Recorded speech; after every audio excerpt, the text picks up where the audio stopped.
Chers amis téléspectateurs de Eden Télévision, auditeurs de Diaspora FM, vous le savez très bien, c'est toujours un énorme plaisir pour nous de vous retrouver chaque dimanche avec un invité pour parler justement de quelques sujets d'actualité. Ce dimanche, nous avons choisi de nous éloigner de la politique, même si l'environnement est très politisé, même si les thèmes débattus sont très politiques.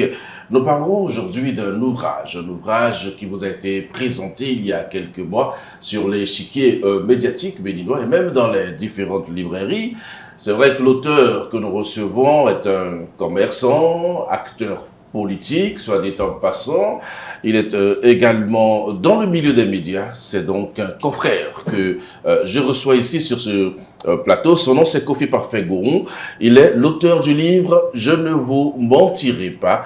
Avec lui, nous allons traverser son ouvrage, quelques explications sur les thématiques abordées pour que vous puissiez vous faire votre opinion sur ce que nous allons vous présenter aujourd'hui. Donc, mettez-vous à l'aise, mesdames et messieurs. Nous allons démarrer tout de suite avec notre invité. Bonjour, monsieur Kofi Parfait Gourou. Bonjour, monsieur Abalo. Vous allez bien, j'espère. Ça va, ça va. Alors, en début d'émission, vous allez nous promettre dans votre caméra de ne pas mentir. Parfait Gourou. Promettez-le. Je le promets. Vous promettez quoi? Je promets de ne pas vous mentir. Donc, vous n'allez pas nous mentir? Pas du tout. Voilà, je ne vous mentirai pas, c'est le titre de votre ouvrage. Pourquoi ce titre bizarre? Ce titre, pourquoi? Dites-nous exactement. C'est toute une histoire puisque le livre est parti d'une émission télé que je faisais. Rêvons autrement. Rêvons autrement, que je faisais. Et lorsque le travail a été pris en main par ma maison d'édition, la maison d'édition Ancrage, à un moment donné, mes éditeurs ont souhaité que le titre soit modifié en fonction, n'est-ce pas, de certains apports que j'avais apportés au livre. Et dans ce cadre, il fallait trouver un titre, un nouveau titre, parce qu'au départ, le titre du livre, c'était Rêvons autrement. D'accord, exactement comme le titre de l'émission. Exactement, exactement. Mais il y a certaines vérités qui sont sorties, certaines vérités que j'ai dites sur moi-même. J'ai parlé de moi-même en toute franchise. Et à un moment donné de nos échanges, il y a souvent l'un des éditeurs qui me disait toujours « Parfait, tu as une écriture sincère ». Chaque fois, il me le dit. Mais on était toujours à la recherche, n'est-ce pas, du titre qu'on n'avait pas trouvé. On en a proposé plusieurs, personne n'était d'accord. Et un jour, j'étais à la plage, j'étais allé faire le sport à la plage de Fidjirosset. Quand l'histoire de Parfait en écriture est sincère m'est revenue plusieurs fois. Et je me suis dit, ben, dans cette affaire, je n'ai pas menti. J'ai dit aux populations, j'ai dit à mes lecteurs, à mes futurs lecteurs, ce que j'ai vécu réellement. Pourquoi je ne me dirais pas simplement, je ne vous mentirai pas. Et quand j'ai j'ai fait la proposition, toute la maison d'édition était d'accord. Donc, c'est comme ça que le titre « Je ne vous mentirai pas » a été homologué. D'accord. Voilà. Et donc, vous vous adressez à quelle cible lorsque vous dites « Je ne vous mentirai pas » Vous parlez à qui? Je parle aux Béninois, aux Africains, à tous ceux qui ont eu la chance de connaître des personnalités comme Jean Plia, Albert Évora-Idjere, Gourou Michel, Concepcia Ouensou, Aguessi Honora, le président Zinsou, toutes ces personnalités que j'ai reçues dans l'émission, tous ceux-là qui ont la chance de les connaître, je parle à ces gens-là. Je parle à la jeunesse du Bénin, à travers ce titre pour leur dire, croyez en vous. Et j'ai raconté mon histoire, mon vécu. J'ai parlé de ma nullité. Parce qu'il n'y a rien à cacher lorsque l'on se sent plus ou moins clean. Voilà. Donc, je ne vous mentirai pas, c'est aussi dans le sens de faire comprendre aux jeunes surtout, que la vie, nos parcours ne sont pas forcément ce que vous pensez être. Voilà. La vie, c'est essai, échec, essai, échec, essai, échec. Ne croyez pas que lorsque les gens arrivent enfin à réussir, ou bien quand vous pensez de loin qu'ils ont réussi, que c'est du jour au lendemain que ça s'est fait. Ils ont eu beaucoup d'échecs, ils ont vécu beaucoup d'humiliations, etc. Donc, n'ayez pas peur de ça. C'est pourquoi je ne vous mentirai pas. Je raconte ma propre vie, en fait, dans le livre. D'accord. Voilà. Alors, votre émission Rêvons autrement a été diffusée pour la première fois en 2010. Oui. Ça fait 14 ans maintenant. Pourquoi avez-vous arrêté ce programme? de télévision? Je suis commerçant, Oui. comme vous l'avez bien dit. D'accord. Je suis Donc, vous commerçant. avez préféré aller faire du commerce Donc, plutôt que de continuer à faire de la télévision? Non, d'abord, la télévision, pour moi, c'était pas... Je suis quelqu'un, je suis pas... J'ai peur de la caméra, ça, je l'avoue. J'ai une phobie par rapport à la caméra. On dirait pas. Donc, au départ, je voulais pas faire l'émission, moi. Je voulais pas présenter l'émission. Je voulais être juste le producteur. Mais quand je l'ai expliqué, j'ai expliqué ce que je voudrais faire dans cette émission à des amis qui s'y connaissent bien. Ils ont dit non, il faut que toi-même tu présentes. Donc, quand je me suis lancé, mon objectif était de recevoir certaines personnalités. Et les recevoir, ce n'était pas facile pour moi parce que il fallait avoir un calendrier, un agenda qui correspond à l'agenda des gens qui voyagent beaucoup. Ouais. Donc, quand j'ai commencé, la première difficulté a d'abord été de trouver les personnalités là. Maintenant, quand tu arrives à leur mettre la main dessus, il faut que l'agenda soit conforme. Et à un moment donné du parcours, j'étais épuisé, j'étais vraiment épuisé.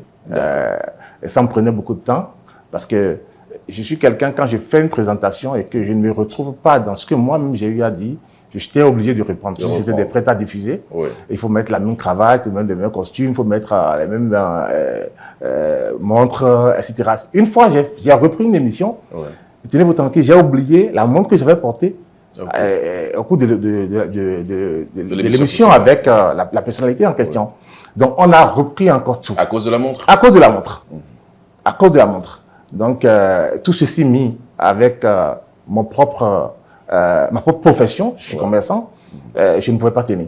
Donc, après 15 émissions, j'ai dû arrêter. Oui, mais vous parlez de contraintes apparemment par rapport à la production de l'émission, mais il y a également des contraintes par rapport à l'écriture. Vous n'avez pas cessé d'être commerçant entre-temps. Alors, comment vous alliez passion du commerce, de l'écriture et de la production? Ben, comme tu l'as si bien dit, donc là, c'est une passion. Et une passion, c'est des rêves. Ça commence par le rêve d'abord. Vous rêvez, vous y accrochez. Et plus vous y accrochez, à un moment donné, ça devient pour vous un devoir. Un devoir. Et moi, dans le cadre de ce livre, c'est un devoir de servir. Parce que j'ai remarqué que tout ce que j'ai eu à apprendre sur cette émission, c'est des gens d'un certain âge. Au moment où je prenais par exemple le président Zinsou, il avait déjà 90 ans. Donc je me suis dit, pourquoi ne pas laisser quelque chose à la postérité? Parce qu'ils ont été eux-mêmes sincères dans tous les thèmes que nous avons abordés. Et je ne pouvais pas, à un moment donné, je me suis dit, si je faisais un livre, au moins ça va rester. Les générations futures vont découvrir ce que ces personnalités ont eu à dire par rapport à ces différents thèmes de société, ces différentes choses que nous vivons tous les jours. Comment ils ont abordé ces difficultés de la vie. Donc c'est dans ce cadre que c'était devenu pour moi à un moment donné un devoir que je devrais faire.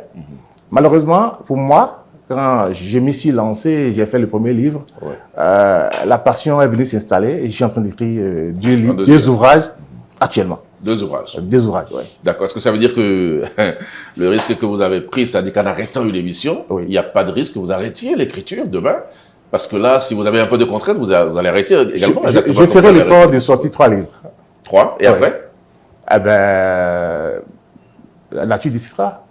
D'accord. Peut-être une autre passion peut s'installer encore. D'accord. Voilà. Alors, entre l'écriture et une émission, pour vous, quelle est la meilleure option? Je préfère écrire. Vous préférez écrire? Oui, parce que là, je suis dans mon monde, je suis dans mon intimité.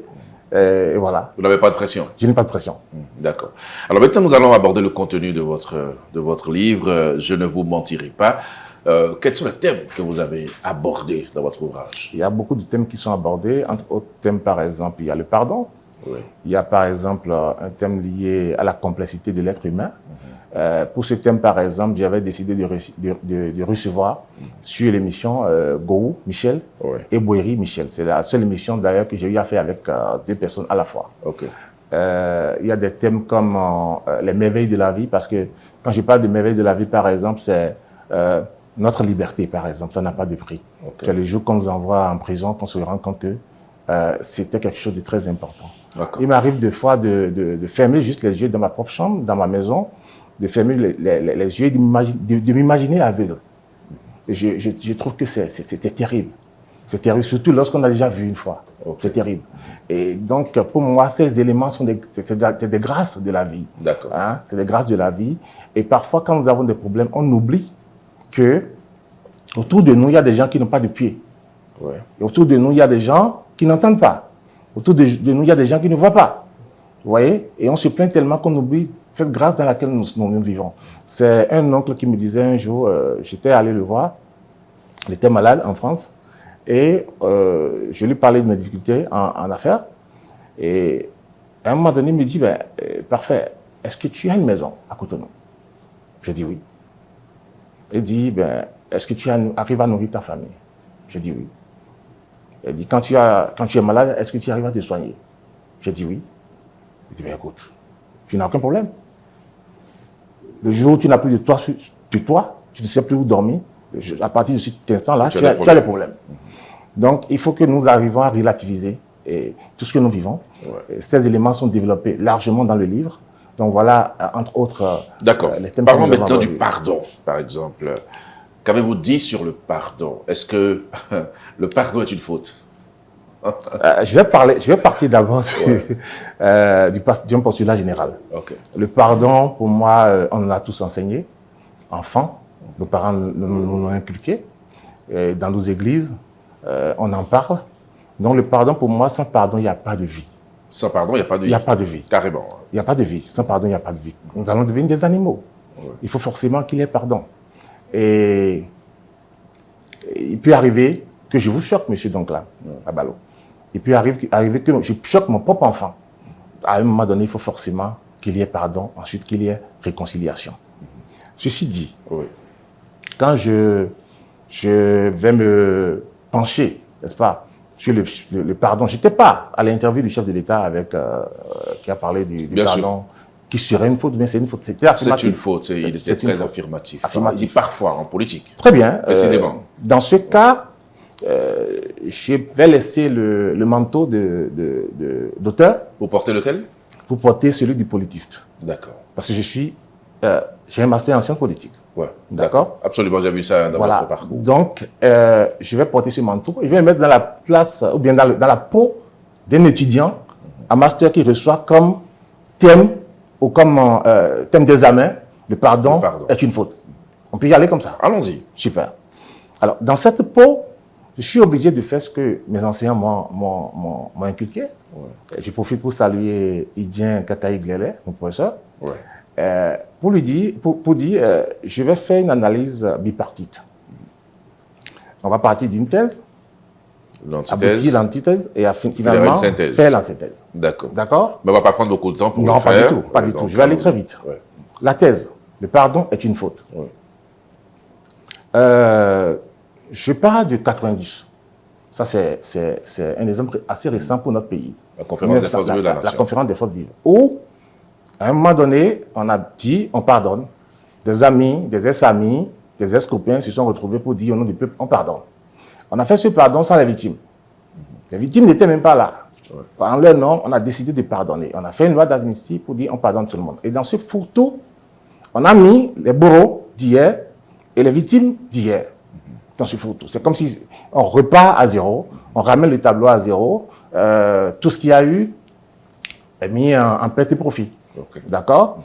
Le pardon est allé jusqu'à ne pas honorer la mémoire, ne pas reconnaître, n'est-ce pas, les héros qui nous ont permis d'être aujourd'hui en démocratie.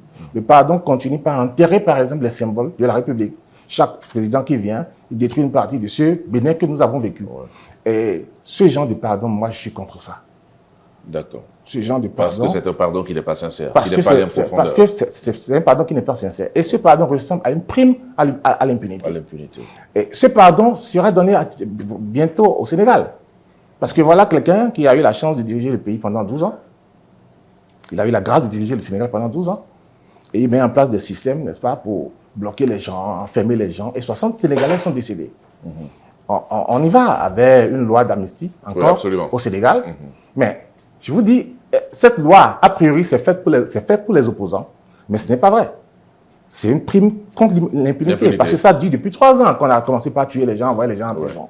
Donc on met une loi en place pour protéger les gens qui ont participé à cette bagaille. Les militaires, les gendarmes, les policiers, les magistrats qui ont enfermé des innocents. Donc on met en place une loi pour les protéger. Je dis, ce format de pardon en Afrique, ce n'est pas bon. Vous pensez que les gens doivent répondre de leurs actes? Les gens doivent répondre de leurs actes. Même si, après avoir répondu de leurs actes, on va pardonner. On va effacer. Il faut forcément que les gens répondent de leurs actes. Ça, c'est la thèse. L'antithèse. Alors, s'il n'y a pas eu pardon en 90, qu'est-ce que nous allons devenir? Le Bénin serait devenu quoi? Au moment où les Béninois lançaient des pierres au président Kérékou, il aurait pu répondre. Ouais. Par les armes. Par les armes. Ouais. Et c'est parce que le pardon l'a traversé à un moment donné. C'est pourquoi il n'a pas donné des ordres. Et des Béninois ont financé des opérations pour qu'on vienne attaquer leur pays, tuer leurs frères et sœurs en 1977 avec les mercenaires. D'autres ont fait le coup d'État, ont voulu faire le coup d'État à Kérékou. Quand on voulait faire le coup d'État à quelqu'un, ce n'est pas pour aller faire du saut mouton après, hein, non, c'est pour le tuer. D'accord? Peut-être aussi pour l'arrêter. Si Kérékou n'avait pas pardonné, je ne vois pas comment les opposants pouvaient rentrer au Bénin ici, n'est-ce pas, pour pouvoir participer à la conférence nationale. C'est parce que Kérékou, à un moment donné, a forcément pardonné. Je ne peux pas voir, je ne sais pas qu'il y a un pays africain, hein, surtout, hein, où l'opposant est accusé à tort ou à raison, et qui a pu rentrer dans son pays sans qu'entre-temps, il y a eu pardon. Ouais. Je ne connais pas. Oui. Donc, si en 90, Kérékou n'avait pas posé cet acte, et le peuple aussi a décidé de pardonner, je ne sais pas ce que le Bénin serait devenu. Et Kérékou a été loin dans son pardon. Kérékou a réussi à dialoguer et à travailler. Il a été loin. Il a travaillé, n'est-ce pas, avec des gens qui ont essayé d'attenter à sa vie. Ouais.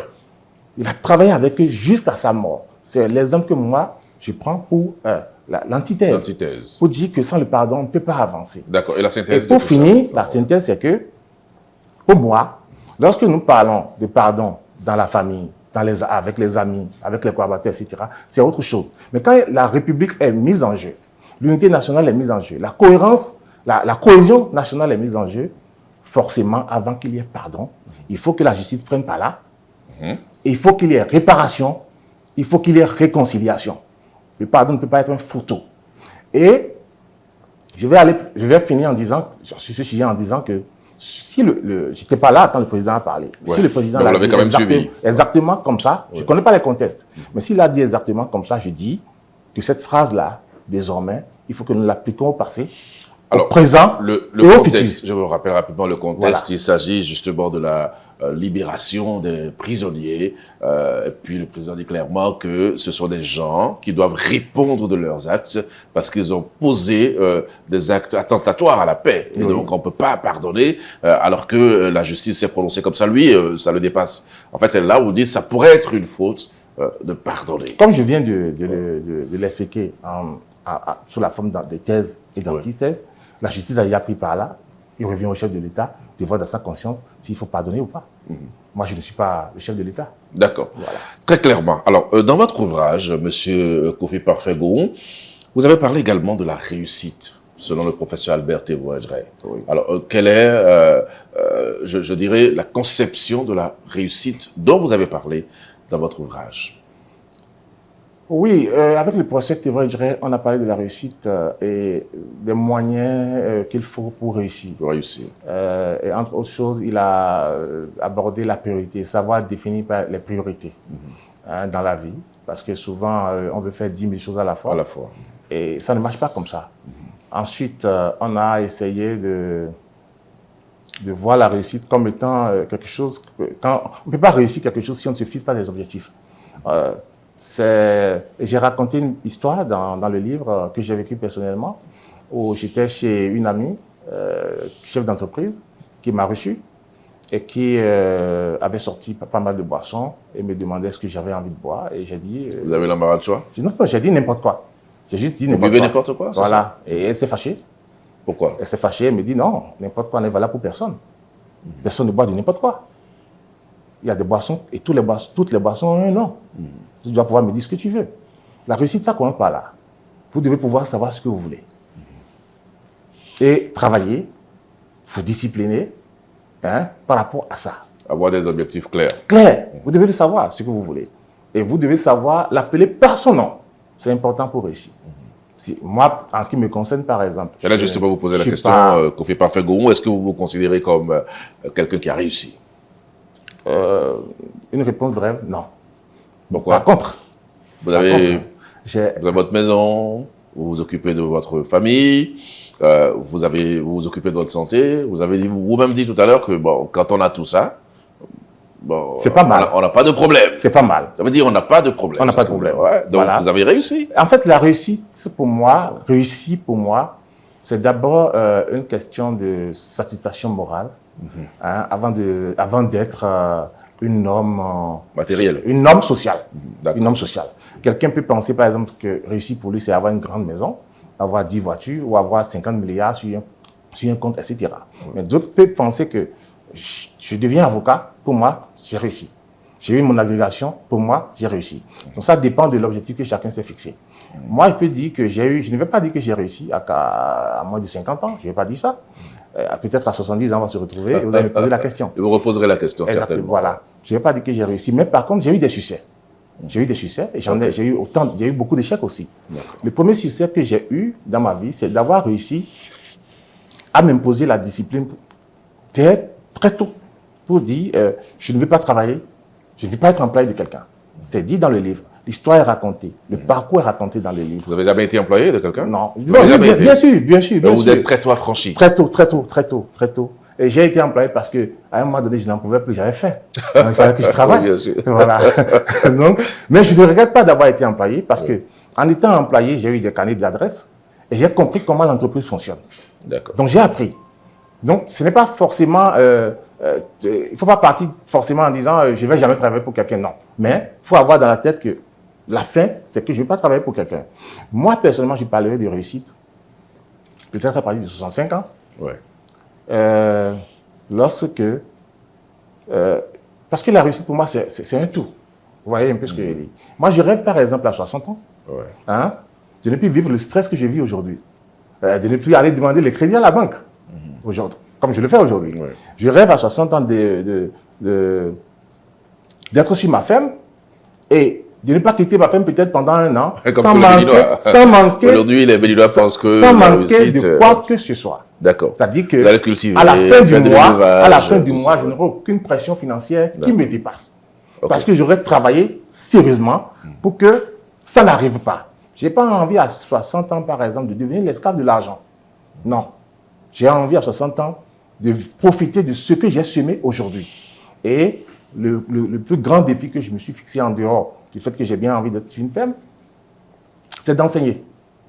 J'ai commencé ma carrière avec l'enseignement. Ouais. J'ai envie de finir, de quitter ce monde en enseignant, en apportant quelque chose à la transmettant le jeunesse savoir. de mon pays. Ok.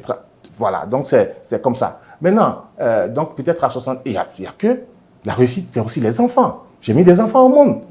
C'est quand je vais les voir, s'épanouir. C'est un tout en fait. S'épanouir, prospérer, que je pourrais m'asseoir et dire, ah ça y est, je suis fier. Parce que quand tu les as amenés et qu'à 70 ans, tu continues de leur donner de l'argent, il y a un problème. Vous voyez, je viens d'une famille où j'ai des attentes. Ouais. J'ai des frères et des sœurs. Je vais les voir à 70 ans, épanouis, prospérer. J'ai eu des collaborateurs qui ont travaillé avec moi, qui ont participé à mon évolution en apportant leurs connaissances à mon entreprise. J'ai bien envie d'être rassuré qu'ils ont appris quelque chose de moi aussi. D'accord? Pour que dans 10 ans, dans 15 ans, ils fassent peut-être mieux que moi. C'est quand j'aurai fait tout ceci, assis dans un fauteuil, que je pourrais dire, je suis à Ballot, Vous avez réussi. j'ai réussi. D'accord. Voilà. Mais vous avez quand même dit quelque chose de très important dans votre ouvrage, c'est que il est nécessaire d'avoir des obstacles dans la vie. Oui. Pourquoi vous pensez qu'il faut avoir des obstacles et qu'est-ce que vous avez à dire à ceux qui, aux premières difficultés, cèdent? C'est tellement nécessaire que même l'enfant, le bébé, il sait que c'est nécessaire. Voyez la démarche de l'enfant. Oui. Quand il est né, au départ, il ne peut pas aller sur 4 pattes. Il ne peut même pas s'asseoir. Et quand il va s'asseoir, il tombe. Parfois, il a mal. Ça fait partie de l'apprentissage. Ouais. Pour aller maintenant à 4 pattes, après pour aller sur ses 2 jambes, etc. Vous voyez tout ça. Les Il tombe. étapes, ouais. Ça ne l'empêche pas d'essayer de marcher encore. Il commence désormais il apprend la prudence. Parce qu'il tombe. Désormais, il apprend la prudence. Il veut être sûr que c'est ferme avant d'y mettre son pied, Ouais. etc. Donc, sans obstacle, je ne vois pas ce que nous pouvons construire.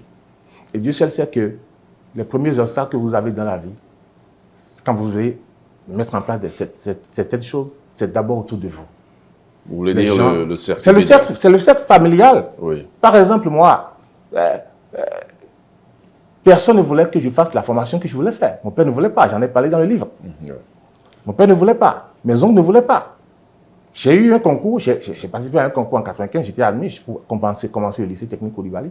Personne ne voulait que j'aille faire l'AG. Vous avez cédé à ça. Moi, j'ai pas cédé justement. Ouais. Et quand j'ai eu le bac, avec la mention bien, et je devais continuer mes études à l'INE, à l'Institut national d'économie. On voulait que je fasse la gestion des entreprises. Moi, je ne voulais pas. J'ai dit, je fais la gestion commerciale. Vous voyez? Ouais. Parce que je me suis toujours senti commerçant dans la peau. Ouais. Vous voyez? Et il y a mon oncle qui m'a appelé un jour, qui me disait, un de mes oncles qui m'a dit, ben, écoute, dans ton affaire de gestion, là, tu ne trouveras même pas d'emploi. Tu vas faire gestion des entreprises, je vais te trouver quelque chose, à la banque ou quelque chose comme ça. Et je lui ai répondu que moi, je ne suis pas en train d'étudier pour aller travailler pour les autres. C'est pour embaucher les gens. J'avais un culot bizarre, hein, quand même. Hein. Ouais. J'avais vraiment un culot bizarre. Et tous ceux-là, après, quand ils m'ont vu faire, ils sont fiers. Surtout, je me rappelle de l'histoire de mon oncle qui, un jour, me disait, il est venu au Bénin, j'ai été le voir, il était avec mon papa, et il me dit, mais qu'est-ce que tu deviens, fiston? J'ai dit, je suis au lycée. Il dit, qu'est-ce que tu fais là-bas? J'ai dit, ben, je suis en gestion. Il dit, mais il n'y a rien à gérer dans ce pays. Rien à Tu dire. vas apprendre l'électricité, vous vas apprendre la maçonnerie, tu vas gagner l'argent. Et je lui ai dit, tonton, mais moi, je n'ai pas envie d'apprendre ces choses. Ce que je suis en train de faire, c'est d'apprendre à comment mettre en place ma propre structure et à gérer demain. Il a dit, d'accord, ok. Alors, en 2018, mon oncle était sur son lit de mort. J'étais allé le voir en France.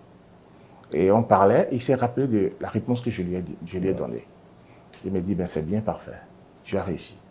Tu as tenu et tu as réussi. Donc, c'est comme ça que je perçois la chose. Voilà. Donc les obstacles sont nécessaires. C'est vraiment nécessaire. Donc, Et comme je l'ai dit, toute c'est réussite. toujours autour de toi d'abord que ça ne tourne pas. C'est toujours autour de toi, les gens vont te dire non, tu ne peux pas le faire. Le découragement, ça commence toujours autour de toi d'abord. Il faut rester zen, rester focus sur ses objectifs et savoir ce que l'on veut. Vous voyez un peu ce que je dis. Les gens ne le disent pas forcément parfois parce qu'ils ont envie de freiner ton évolution, freiner non, pas du votre tout. Ils évolution, donnent mais leur non, avis. parce qu'ils ont peur. Imaginez une société dans laquelle réussir pour nos parents, c'est quand on devient accoyer, par exemple. Quand on devient fonctionnaire. Oui. C'est ça réussir. Et quand tu regardes nos programmes de formation à l'université et autres là, le programme est réglé pour que vous deveniez accoyer. Vous allez au boulot à 8 h, vous quittez à midi, vous reprenez à 15 h, vous quittez à 19 h. Quand est-ce que vous allez développer autre chose? Vous voyez? Donc pendant longtemps, le Béninois ne prend pas de risques. Il ne prend pas de risques parce que c'est sa culture. Culturellement, nous ne prenons pas de risques. Donc quand tu dis à un papa, je ne vais pas aller travailler pour quelqu'un, alors qu'il sait que tu n'as même pas 10 000 francs, c'est normal qu'il ait peur. Vous voyez un peu? Oui. Donc c'est normal qu'il ait peur. C'est normal que les autres aient peur que tu échoues. Donc c'est cette peur-là qu'on transfère aux enfants. Mais je dis, il est temps d'arrêter. Il faut laisser les enfants développer ce qu'ils ont envie de développer. Développer et puis bon, simplement. ça c'est mieux. Alors, Monsieur Kofi Parfait Gon, ce qui est étonnant, quand on lit votre ouvrage, c'est que vous n'avez pas dénoncé des faits politiques. Et pourtant, nous savons que vous avez des acquaintances en politique. La dynamique continue. C'est un mouvement politique dont vous êtes membre. Je ne sais pas si vous continuez à l'être. Mais dans votre ouvrage, vous n'avez pas dénoncé les faits politiques. Pourquoi? C'est un choix, c'est une option ou c'est une crainte que vous avez? Non, non, pas du tout. Ça n'a rien à voir. Je vous remercie pour la publicité gratuite faite à la dynamique continue. Est-ce que Donc, ça existe encore, la Donc dynamique je suis continue? le président. Ça existe toujours. Toujours? Toujours. Vous êtes toujours le président? Toujours. D'accord. Oui, toujours. Donc vous n'avez pas Mais dénoncé les je faits ne suis pas sur politiques? ce plateau pour parler de la dynamique continue. Oui, Je suis d'accord, là mais en tant qu'auteur. oui, mais vous n'avez pas. Et- On parle politique dans votre ouvrage. Oui. Non, vous n'avez pas dénoncé. Non, C'est vrai que quelque part vous avez Non, parlé. l'objectif du livre n'est pas de parler politique. Vous avez parlé de tout. Si demain, Oui. je me sens inspiré pour parler de politique, j'irai. Sans Donc crainte. avec tout ce qui se passe dans le milieu politique, vous n'êtes pas inspiré. Vous Non. n'avez pas Pour d'inspiration. le moment, non. Ah bon? Pourquoi? Oui, C'est parce bizarre. que Il y a là, tellement de faits Là, politiques actuellement, majeurs. comme je vous l'ai aujourd'hui. dit, je suis en train Ouais. d'écrire 2 livres. Politique. Non, ça n'a rien à voir. Écrire, c'est une question d'inspiration d'abord. Ça vient. Donc la Si ça politique ne vient vous pas, inspire plus. Pour le moment, je suis en hibernage. Politique. Ouais, Donc voilà. à un moment donné, ça vous a quand même inspiré. Forcément, c'est quelque chose de passionnant. La politique, après tout, c'est lorsqu'on choisit de se sacrifier, de servir son pays. C'est ma conception à moi, ça. Oui. Je ne connais pas pour les autres.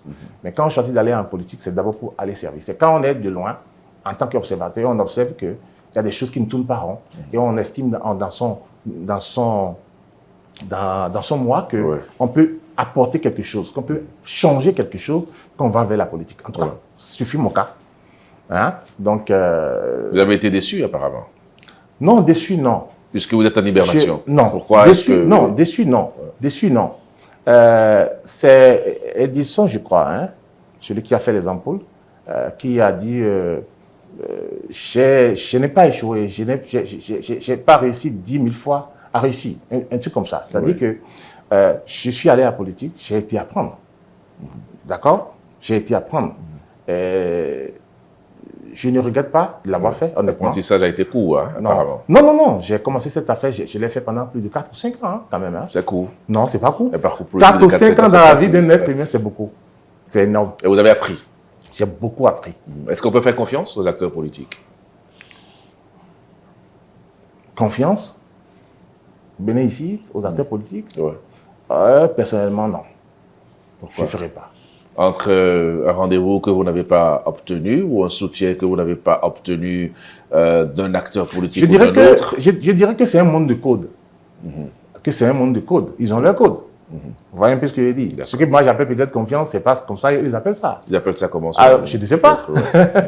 Est-ce qu'on peut croire en un idéal politique aujourd'hui? Non, on doit toujours et forcément avoir un idéal politique. Et forcément. Et quand peut-être vous ne vous sentez pas à l'aise, les gens comme moi, ben, c'est mieux de se retirer. Pourquoi vous ne vous sentez pas à l'aise? Pour mieux sauter peut-être. Pourquoi vous ne vous sentez pas à l'aise? Le pays se développe, la République est en marche. Non, il n'y a pas que ça dans la vie. La République est en marche, mais écoutez, chaque crocodile doit se retrouver dans son marais pour se sentir à l'aise. Oui. À un moment donné, quand vous êtes quelque part et vous n'êtes pas à l'aise, vous pouvez prendre du recul. Ça arrive, c'est humain. Hein. Ce n'est pas que forcément vous êtes contre quelque chose. Pourquoi vous marchez un peu comme sur les œufs? Sentez-vous libre? Parlez. Je suis libre. Ben oui, entièrement je sens libre. que vous marchez sur les œufs. Non, vous hésitez. Non, je n'hésite pas du tout. Je suis entièrement libre. D'accord. Autant je n'avais pas demandé l'accord de qui que ce soit pour y aller, autant si je décide de vous retirer, de me retirer, je n'ai pas besoin d'accord. Et puis j'avais mon livre qui me préoccupait. Hein, j'avais mon livre qui me préoccupait vraiment. Et voilà. Okay. Et j'ai d'autres objectifs qui m'attendent aussi. Parce que j'ai une société à faire tourner. D'accord, c'est parfait. Voilà. Alors, je parcours toujours votre ouvrage, je ne vous mentirai pas. Et je constate que vous êtes très attaché aux questions culturelles et cultuelles. Oui. Pourquoi? L'arbre a une racine. Il n'y a pas d'arbre sans racine. Moi, ma racine, je suis africain. Plus particulièrement béninois. Je n'ai rien contre la culture des autres. Ouais. Absolument rien. Vous avez vu sûrement dans mon bureau les badges de Marie. Oui, d'accord. Je n'ai rien contre. Mais je refuse qu'on me dise de laisser ma culture, de prendre celle des autres. Là, c'est du syncrétisme que vous faites. Ouais. Vous assumez ça? J'assume. J'assume entièrement. Et j'ai fait une émission avec le feu professeur Agassi par rapport à la culture africaine. Et le thème était lié au phare, au signe du phare, le signe du phare qu'on appelle Troupin. Justement, où on a parlé de beaucoup de choses. J'invite les téléspectateurs à acheter le livre et vous allez découvrir dedans des merveilles. Il a été, comme vous le connaissez, Agassi, il a été extraordinaire. J'ai raconté des expériences personnelles que j'ai vécues en ce qui concerne le phare. Vous savez, notre culture souffre de deux choses fondamentalement. La première chose, c'est tout était oral. Oui. Et parce que tout était oral, il y a beaucoup de menteurs. Il y a beaucoup de voyous. Et la deuxième chose, c'est qu'on n'a pas vite encadré ces choses. On n'a pas vite encadré ces choses. Parce qu'ailleurs, on aurait pu enseigner le phare, par exemple, à l'école. À l'école, oui. Vous voyez? Parce que c'est une science. C'est une science. Et parce que les gens sont ignorants, il y a des gens, par exemple, qui fréquentent des boucons pendant toute leur vie, mais ne connaissent pas le nom d'un seul signe du phare. C'est extraordinaire. Peut-être qu'ils ne se sont pas intéressés à ça. Même pas un seul signe. Ça veut dire que le monsieur peut te mentir par rapport au même signe plusieurs fois. Le Bokolo? Bien sûr. Bien sûr, parce qu'il sait que tu ne connais pas. Il ment aussi? Bien sûr. Ah, d'accord. Ils mentent, ils sont obligés de mentir. Parce qu'aujourd'hui, 90% des Bokonos, c'est des Bokonos alimentaires. Ah bon? Ah oui? Pourquoi vous dites ça? C'est des Bokonos alimentaires. Quels sont les éléments que vous Je avez? vais vous donner l'exemple terre à terre. Vous voulez parler de Vodou Days? Non, ça n'a rien à voir. D'accord. C'est des Bokonos alimentaires. Je vais vous donner un exemple terre à terre. Allez-y, monsieur Kofi. Nos Bokonos sont devenus, excusez-moi, beaucoup comme les pasteurs dans les églises. C'est-à-dire, on crée la peur, on sème la peur, on parle de la mort, on parle de l'enfer pour faire peur aux gens. Dieu est miséricorde. Dieu est miséricorde. L'église ne doit pas faire peur aux gens. Le Bokono aussi ne doit pas faire peur aux gens. Alors, quand on dit Bokono, certains ont tellement menti que le Bokono est devenu Aounon. C'est-à-dire le Bokono alimentaire. Vous voyez un peu ce que je dis? Bokono ne veut pas dire Aounon. Bokono, c'est Waiboiko. Iboiko, c'est-à-dire va refuser. Là où il y a l'injustice, va refuser. Là où il y a la maladie, va soigner. Là où il y a la mort, comment on appelle ça? En tout cas, vas-y en tant que sauveur. Vous voyez un peu ce que je dis? Oui, je vois. C'est ça, Bokono. Mais lorsque, par exemple, j'ai reçu dernièrement une amie qui vivait une situation difficile et qui est allée voir un Bokono, qui lui a fait un signe de phare et qui lui a parlé qu'elle va aller en prison, mais plein de trucs. Mais vraiment, il lui a prédit des choses, mais c'est tellement violent. Ouais. J'ai écouté l'audio du monsieur. S'il était devant moi, j'allais le frapper. Je parle du Bokono. Du Bokono, oui. S'il était devant moi, j'allais le frapper. Parce qu'on ne peut pas détruire les gens comme ça. Alors que quand on prend ce signe en question, le signe qui est sorti pour la dame en question, Oui. le signe dit plutôt que vous étiez dans une situation difficile, mais maintenant vous voulez sortir de cette situation-là. On va dire la totalement travesti. Totalement travesti. Ouais. Il a proposé, demandé beaucoup d'argent. La dame, la pauvre, elle n'en a pas. Ouais. Je lui ai dit, effacez-moi toutes ces histoires-là. Ce qui est dit dans le signe là, ça n'a rien à voir avec ce que le monsieur vous a dit. On ne peut pas continuer comme ça à détruire notre culture et demander aux gens de venir vers cette culture-là. Lorsque je vais chez un Bokono et qu'il me fait ça une fois, deux fois, c'est normal que l'ambiance il se met en, comme on le dit. Ouais. Je vois un peu ce que je dis. Croyant que là-bas, on ne demande pas l'argent, on demande l'argent là-bas aussi. Partout, on demande l'argent. Partout, c'est devenu commercial. Or, nous avons un socle. Ouais. Nous avons une culture. Je vous informe que cette culture a permis au Bokono qu'on appelle Guédégbé de dire au roi Béhanzin que si tu fais la guerre avec les Français, tu vas perdre la guerre. Et effectivement, il a perdu. Effectivement, il a perdu. Il a été jusqu'à le dire, tu iras en exil. Effectivement, il a été en exil. Alors, si nous avons une chance comme ça, et que des gens, des individus se permettent de pervertir la science, de voler, de mentir, au lieu de sauver, au lieu d'aider les gens à se connaître, parce que le phare, aujourd'hui les gens l'ont transformé en fétiche. Le phare n'est pas un fétiche, le phare n'est pas vaudon. Le phare, c'est toi-même. C'est-à-dire, c'est juste, ça te permet de savoir qui tu es. C'est un peu ce qu'on appelle la géomancie, tranquillement, oui, consultation. Ça te permet d'avoir juste ce qu'on appelle ton décret divin. Ouais. Le jour où tu es venu dans le monde comme ça, tu as une date de naissance, non? Tu as une date de naissance, tu as une heure de naissance. Ouais. Le phare va plus en profondeur. Je vois un peu ce que je dis. Parce qu'à part de la date de naissance et de l'heure de naissance, on peut dire beaucoup de choses sur un être humain. Ceux qui s'y connaissent réellement peuvent dire beaucoup de choses sur un être humain. Des choses réelles. Vous voyez? Maintenant, quand on va avoir le signe du phare de la personne, on peut aller encore plus en profondeur. D'accord. Donc, mon message à nos Bokono, c'est que enseignez et faites ce que le phare vous a dit de faire. Ce que les aïeux vous ont légué, faites-le. Arrêtez de voler les gens. Arrêtez de semer la peur dans les cœurs. On a dit fa, donc fi, fa. Ça veut dire fraîcheur. Donc, arrêtez d'allumer le feu. Et vous en avez parlé dans votre livre? J'en ai parlé dans le livre. Clairement, d'accord. Mais pourquoi vous avez choisi cette photo? Je demande à mon réalisateur de nous faire un gros plan sur la présentation de l'ouvrage. Cette présentation, Monsieur Kofi Parfait Gourou, pourquoi vous l'avez choisi? C'est vrai que je n'ai pas choisi directement la photo, c'est mon éditeur qui a choisi la photo. D'accord. Vous lui avez fait beaucoup de propositions? Oui, exactement. Et quand je lui ai demandé pourquoi, il m'a dit tu es un esprit libre. D'où le béret. Et donc le béret, c'est bon, vous êtes esprit libre. Tu es un esprit on peut libre. dire tête en l'air, vous êtes rasta, c'est ça? Non, pas du tout, ça n'a rien à voir.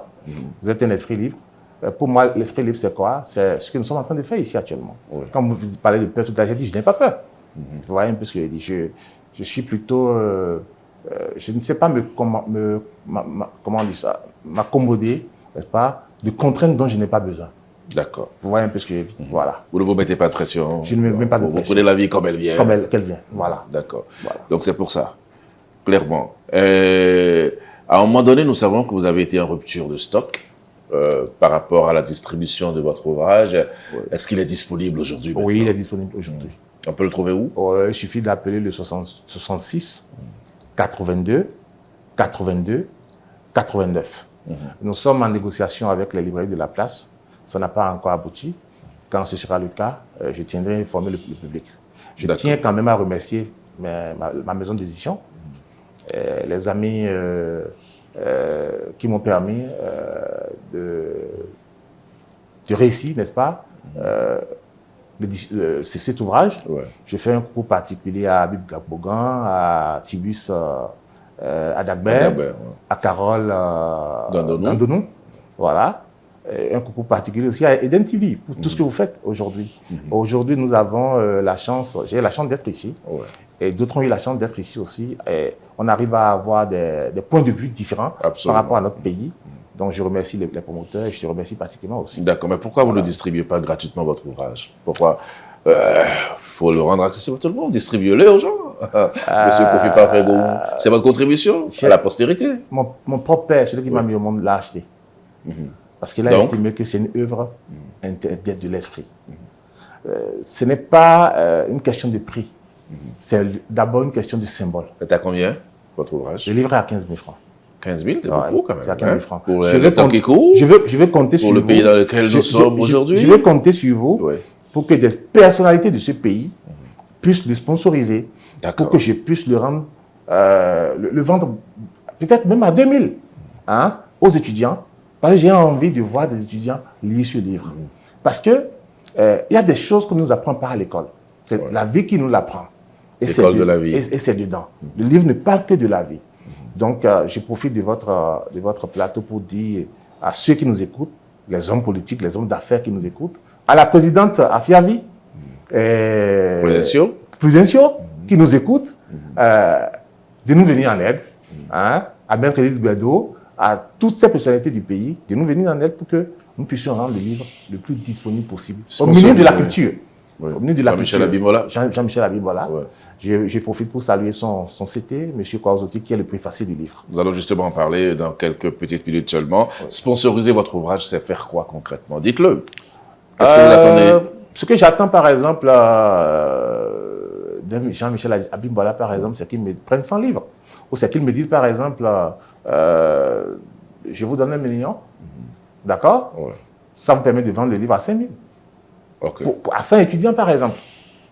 C'est-à-dire, je vous donne 10 000 francs par livre, d'accord? Ça vous permet de vendre ce livre-là à des étudiants à 5 000.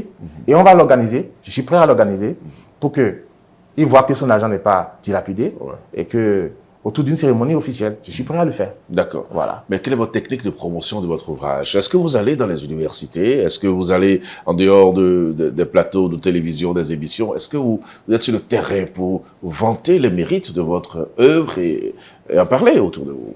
Oui, on avait fait, avant le lancement, on a communiqué assez autour du livre. C'est ça qui a fait d'ailleurs qu'il y a eu une rupture. Même les éditeurs ont reconnu que ce fut un succès. Et maintenant, la deuxième phase de la communication du livre vient de commencer avec vous, justement. Prochainement, je serai sur un autre plateau pour en parler. Et comme c'est un livre où il y a beaucoup d'universitaires qui ont donné leur point de vue, je compte contacter certaines universités de la place pour venir faire des conférences autour du livre.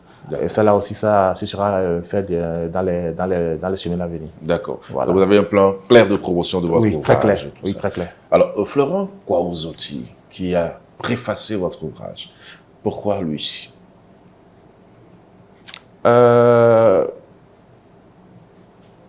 C'est quelqu'un dont j'ai connu ce monsieur un jour, je ne savais rien de lui, j'entendais son nom à la télé, à la radio. Je n'avais même pas lu ses ouvrages. Quand je l'ai suivi un jour sur la chaîne de télévision LC2, il y avait une émission qu'il faisait. Et il y avait une forme de marmite dans laquelle les invités s'asseyaient. Il y a longtemps, hein? Oui. Et je l'ai suivi. J'ai aimé son calme. J'ai aimé ce qu'il dégage. j'ai aimé sa maîtrise de la langue. Sa tempérance. Sa tempérance. Et quand j'ai commencé l'écriture, je n'ai pas hésité une seule seconde pour choisir le préfacier. C'était clair que c'était lui dans ma tête. Donc voilà, c'est comme ça que je l'ai contacté. Et il a accepté. Il a accepté. Quand il a lu, il a dit non. Il fait partie même des gens qui m'ont mis la pression pour que le livre soit imprimé le plus tôt possible. D'accord. Il m'a mis beaucoup de pression. Il dit non, ce que tu as fait là, il faut forcément que ça sorte. Attends, tu dors ou quoi? Chaque fois, il m'écrit des messages. Je le remercie vraiment pour ce soutien. D'accord.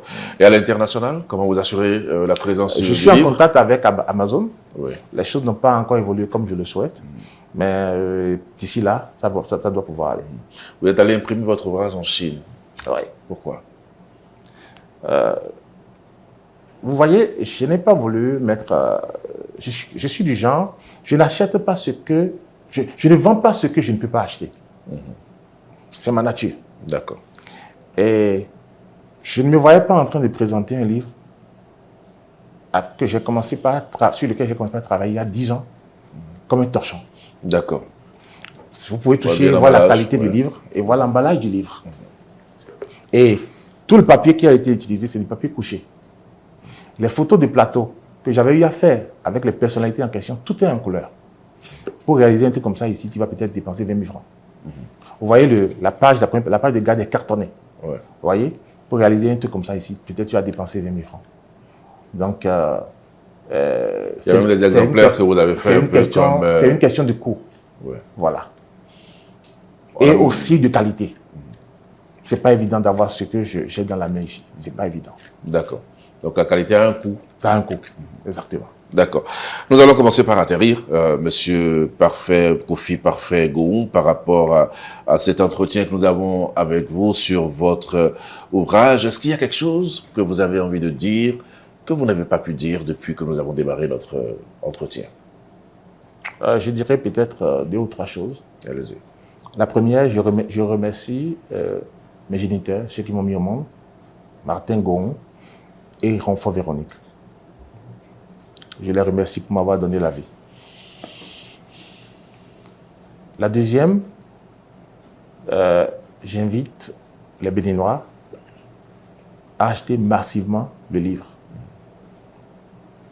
Dedans, il y a beaucoup de secrets, il y a beaucoup de vérités.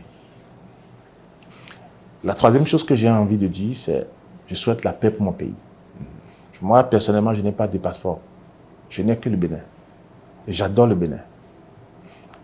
Quand je voyage,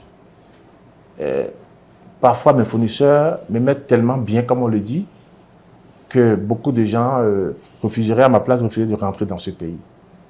Mais je ne me sens à l'aise que dans ce pays. Je ne me sens à l'aise qu'au Bénin. Dès que je fais une semaine, je n'ai qu'une envie de rentrer chez moi. Donc, j'invite les politiques de mon pays à faire en sorte que la paix puisse être préservée, la cohésion nationale puisse être préservée, l'unité nationale puisse être préservée. Voilà ce que j'ai envie de dire. D'accord. Kofi Parfait Gowon, je ne vous laisserai pas partir sans vous poser une question, et ça, je ne vous mentirai pas, vous le savez très bien. Le pays est dur, paraît-il. Est-ce que vous le constatez vous-même? Oui, je le constate. Comment vous le constatez? Je le constate parce que je suis un commerçant. Voilà. Le commerçant, la première chose qu'il regarde d'abord, c'est son chiffre d'affaires. Le vôtre a baissé?